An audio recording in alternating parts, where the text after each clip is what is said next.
सत्यनारायण भगवान की जय। श्री गणेशाय नमः।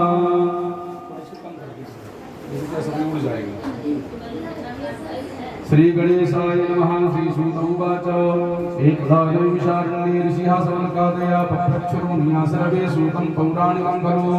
ऋषियावोचो व्रतेन तपसा कृत्वा प्राप्यते वाञ्छितं फलं तत्सर्वं श्रोतुमिच्छामि श्रद्धास्माकं महामुने।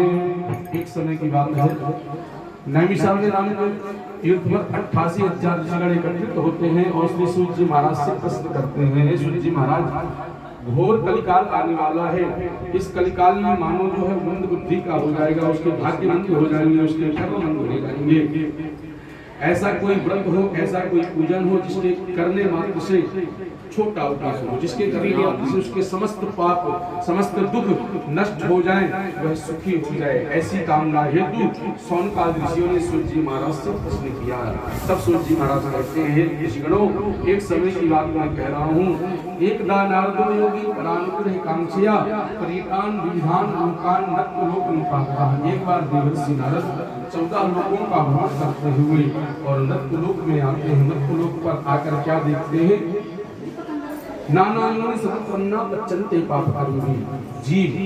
जीवों में श्रेष्ठ मानव अपने कर्म के द्वारा दुख को भोग रहा है, उसके दुख कैसे दूर हो, ऐसी कामना हेतु देवर्षि नारद भगवान नारायण के धाम को जाते हैं और उनसे प्रश्न करते हैं, हे प्रभु, मैं मृत्युलोक से आया हूँ।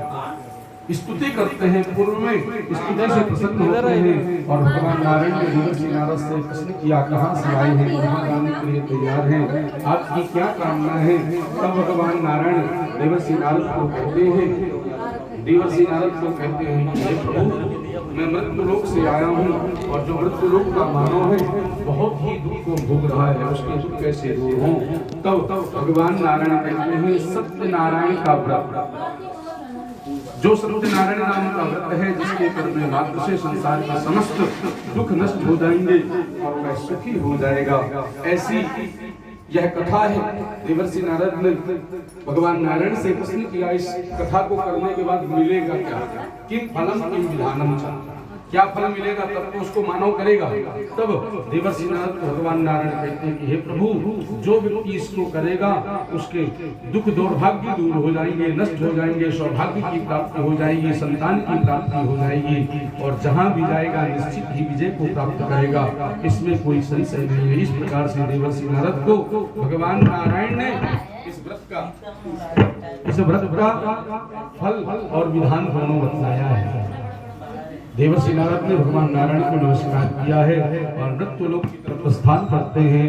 जय जय श्री स्कंद पुराणे रेवाखंडे श्री सत्यनारायण कथायां अथ प्रथमोऽध्यायः। बोले सत्यनारायण भगवान की जय। वृंदावन बिहारी लाल की जय।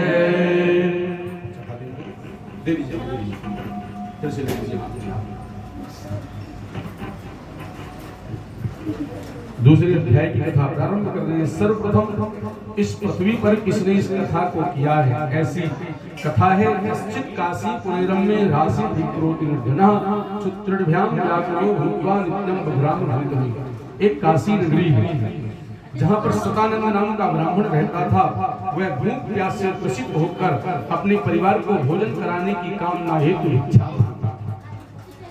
जब उसे भिक्षा मिलती तो अपने परिवार को भोजन कराता, भिक्षा नहीं मिलती तो भूखा ही उस दिन का गुजारा किया करते थे। ऐसे एक नहीं बहुत दिन बीत चुके थे और उस ब्राह्मण का दुख नारायण से देखा न गया और एक दिन ब्राह्मण का वेश बनाकर उस ब्राह्मण के समक्ष सामने आते हैं और उस ब्राह्मण से प्रश्न करते हैं कि मर्थम भ्रम से विप्र महिम नित्यम सुदुखिता। हे ब्राह्मण देवता, आप किस कारण से इस पृथ्वी पर घुमा करते हैं, आपको क्या कष्ट है? तब देवर्षि नारद ने उस ब्राह्मण ने देवरूपी ब्राह्मण को कहा, मैं अत्यंत निर्धन हूँ और अपने परिवार को भोजन कराने की कामना ही तो भिक्षा मांगता हूँ। मेरे इस दुख को दूर करने का कोई उपाय यदि आप जानते हैं तो कृपा करके मुझसे कहें। उस ब्राह्मण ने कहा, आप भगवान नारायण का शरण ग्रहण करेंगे, निश्चित ही आपके जीवन के समस्त कष्ट दूर हो जाएंगे।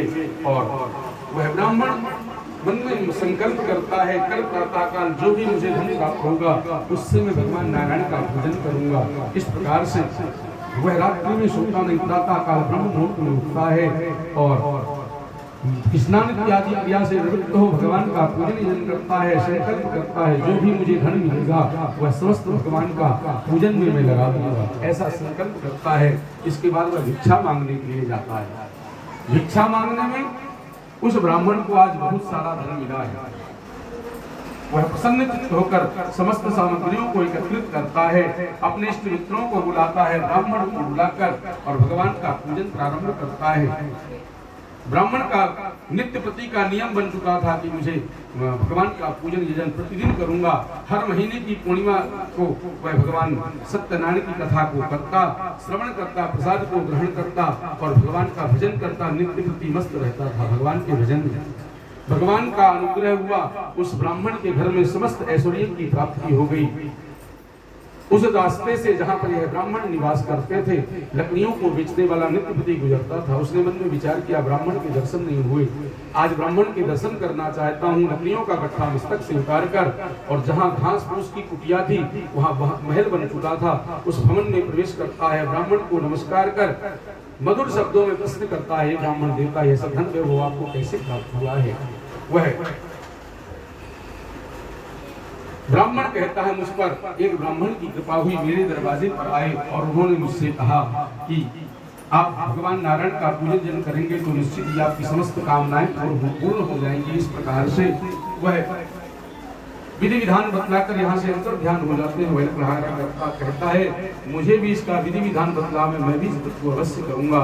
और वह ब्राह्मण लकड़हारे को सारा विधि विधान बतलाकर और वहां से लकड़ियों को बेचने के लिए चला जाता है। लकड़ियों को बेचने के बाद जैसे संध्या के समय घर को आता है, अपने घर परिवार में सबको एकत्रित करता है और कल प्रातः हम पूजन करेंगे ऐसी कामना करते हुए ब्राह्मण को बुलाकर, इष्ट मित्रों को बुलाकर और भगवान का पूजन करता है, जिसके फलस्वरूप वह ब्राह्मण और लकड़हारा दोनों इस संसार के सुखों को भोगते हुए अंत में भगवान के धाम को चले जाते हैं। जय जय श्री स्कंद पुराणे रेवाखंडे श्री सत्यनारायण कथायाम अद्वितीयो अध्यायः। बोल सत्यनारायण भगवान की जय, वृंदावन बिहारी लाल की जय। गाड़ी संकला है? है संक है बेटा, संक निकाल के दे दो। बैग दे दो।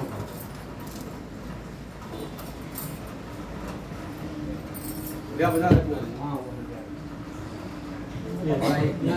देखिए क्या है, सत्यनारायण की कथा सब कोई जानता है कि क्या सत्यनारायण की कथा है, लेकिन उसका एक सार यही है, सत्य क्या है? सत्य जो कभी भी समाप्त ना हो वह सत्य है, जो कल भी एक जैसे रहा हो और आज भी वही हो और कल भी वही रहे, ऐसा सत्य है। सत्य कौन? भगवान नारायण, जो कभी भी परिवर्तित नहीं होते हैं, वह एक ही समान रहते हैं हमेशा। इसलिए सूत जी महाराज कहते हैं उस ब्राह्मण और लकड़हारे के बाद में एक राजा हुआ, उल्काम नाम के राजा थे, जो नित्य देवालय में जाते भगवान का पूजन जन करते, लेकिन मन से दुखी रहते। दुखी क्यों रहते? उनके कोई संतान नहीं थी, इसलिए वह दुखी रहते थे। उस दिन ब्राह्मणों ने उस राजा को कहा आप भगवान नारायण का पूजन करें, निश्चित ही आपको संतान की प्राप्ति होगी। वह राजा उसी समय अपने राजभवन को जाता है, अपनी पत्नी को साथ में लेकर और भद्रशिला नदी के किनारे जाकर और भगवान का पूजन प्रारंभ करता है। साधु नाम का वैश्य वहां से व्यापार करने के लिए जा रहा था। वह वैश्य मन में विचार करता है कोई विशेष कार्य चल रहा है, मुझे वहीं जाना चाहिए। कोई विशेष कार्य चल रहा है, मुझे वहां जाना चाहिए। वह वहां जाता है, राजा को नमस्कार कर और मधुर शब्दों में प्रस्तुत करता है किमिदं कुरुषे राजन भक्ति चेतसा ही राजन, यह किस देवता का आराधन कर रहे हो और किस लिए कर रहे हैं? क्योंकि हमारा मन तो स्वार्थ से भरा हुआ है, जब तक कोई स्वार्थ न हो तब तक हमें पूजन नहीं करना चाहिए। लेकिन उस राजा ने कहा कि यह व्रत मैं इसलिए कर रहा हूँ कि मुझे संतान नहीं है, संतान की प्राप्ति है तो इस पूजन को मैं कर रहा हूँ और भगवान नारायण का पूजन कर रहा हूँ। इसका विधि विधान मुझे बतला दे, क्योंकि मेरे भी कोई संतान नहीं। उस राजा ने उस वैश्य को समस्त विधि विधान बतलाया और वह वैश्य राजा को नमस्कार कर अपने व्यापार के लिए चला जाता है। संध्या के समय जैसे अपने घर को वापस आता है, वह अपनी पत्नी से कहता है, देवी एक संतान प्रदान करने वाले व्रत को हम सुनकर आए हैं, जिसके करने से हमें संतान की प्राप्ति हो जाएगी। वह वैसे कहता है जब हमें संतान प्राप्त हो जाएगी तब इस व्रत को कर लेंगे। पत्नी ने कहा कि इस व्रत को हमें आज ही कर लेना चाहिए, लेकिन वह वैसे कहता है कि जब हमें संतान की प्राप्ति होगी तब इस व्रत को हम अवश्य करेंगे। ऐसा आश्वासन देकर और वह वहां से पुनः अपने गृह कार्य के लिए चला जाता है। 10 महीने के बाद में उस वैश्य के घर में कन्या का जन्म होता है। वह कन्या शुक्ल पक्ष के चंद्रमा की भांति वृद्धि को प्राप्त होती है। माता का नाम लीलावती और पुत्री का नाम कलावती होता है। दोनों सुख पूर्वक घर में निवास करने लगती हैं। धीरे धीरे समय व्यतीत होते जाता है। वह वैश्य एक दिन अपनी पुत्री को सखियों के साथ जल क्रीड़ा करते हुए देखता है और मन में विचार करता है कि मेरी पुत्री जो है वह युवावस्था को प्राप्त हुई है, अब मुझे इसका विवाह करना चाहिए। वह सुंदर गुणवान बड़ी पुत्र को बुलाता है और अपने परिवार के बराबरी का जानकर और अपने उस वैश्य के पुत्र के साथ में अपनी कन्या का पाणी ग्रहण संस्कार कर देता है, जिसके दुर्भाग्य के वशीभूत होकर वह वैश्य उस दिन भी उस पूजन को करने के लिए भूल जाता है, जिसके कारण भगवान भ्रष्ट हो जाते हैं और कहते हैं, भ्रष्ट प्रतिज्ञा मालोक्यो शापम तस्मै प्रलप्तवान, जाओ भ्रष्ट हो जाओ, पतित हो जाओ, तुम्हें कठिन दारिद्र्य प्राप्त हो, ऐसा शाप दे देते हैं। वह वैश्य अपने जामाता को लेकर और कहाँ जाता है, राजा चंद्रकेतु के राज्य में। राजा चंद्रकेतु का राज्य कौन सा था? रत्नसारपुरी रम्य, रत्नसारपुरी महाराष्ट्र मुंबई। यहाँ पर आकर वह व्यापार करने लगता है। बहुत सारा धन, व्यापार में बहुत सारा धन कमाता है, लेकिन वह भगवान का पूजन करने के लिए भूल जाता है। भगवान रुष्ट हो जाते हैं, कहते हैं इसे निश्चित ही दंड देना पड़ेगा। और एक दिन चोर का रूप रखते हैं, उस वैश्य उस राजा की राजघराने से चोरी करते हैं और जो दोनों वैश्य जहाँ ठहरे होते हैं वहाँ धन रखकर और भगवान वहाँ से अदृश्य हो जाते हैं। राजा के दूत पीछे से आए और राजा का धन रखा हुआ देखा, दोनों चोरों को बंधन में बांध कर ले जाते हैं और कारागार में डाल देते हैं। वह वैश्य मन में विचार करता, हमने चोरी नहीं किया, कुछ भी नहीं किया, लेकिन हमें दुख प्राप्त हुआ। वहाँ वैश्य के घर में जो धन था वह सब चोरों ने चुरा लिया, जो अनाज था वह समाप्त हो गया।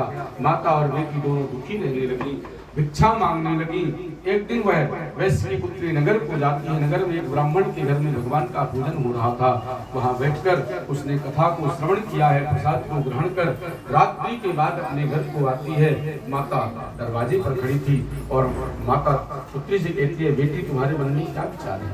तुम्हारे पिता एवं पति घर पर नहीं है, तुम संध्या को गई हो, रात्रि होने के पश्चात घर को आ रही हो। वह वैश्य कहता है, वह वैश्य की पुत्री कहती है, माँ मैं एक ब्राह्मण के घर गई थी, वहाँ मनचाहा फल प्रदान करने वाले भगवान नारायण का पूजन हो रहा था। मैंने वहाँ बैठकर भगवान का पूजन श्रवण किया है, प्रसाद को ग्रहण किया है, अब घर को आई हूँ। उसी समय उस वैश्य की पत्नी को स्मरण होता है, तुम्हारे पिता ने एक संकल्प किया था, लेकिन आज तक उस संकल्प को पूरा ना कर सके। हे प्रभु, मैं अपने धन वैभव के अनुसार आपका पूजन यदि करूंगी, मेरे पति एवं जामाता शीघ्र घर को वापस आ जावे, ऐसी कामना करते हुए वह कथा को प्रारंभ करती है। वहाँ भगवान राजा चंद्रकेतु को रात्रि में स्वप्न देते हैं, अरे राजन, वैश्य जो दोनों वैश्यों को तुमने बंधन में बांध रखा है, प्रातः काल बंधन से मुक्त कर देना, नहीं तुम्हारा राज्य इत्यादि में सब कुछ नष्ट कर दूंगा। वह राजा दोनों वैश्यों को बुलाता है, बंधन मुक्त कराता है, बाल इत्यादि कटवाए, नए वस्त्र पहनाए, जो धन लिया था उसे दुगना करके देता है और कहता है अब भयभीत होने की कोई जरूरत नहीं है, अपने अपने घर को जा सकते हैं। उन दोनों वैश्यों ने राजा को नमस्कार किया है और अपने घर की ओर प्रस्थान किया है। जय जय श्री स्कंद पुराणे रेवाखंडे श्री सत्यनारायण कथायाम अथ तृतीयोऽध्यायः। बोले सत्यनारायण भगवान की जय, वृंदावन बिहारी लाल की जय।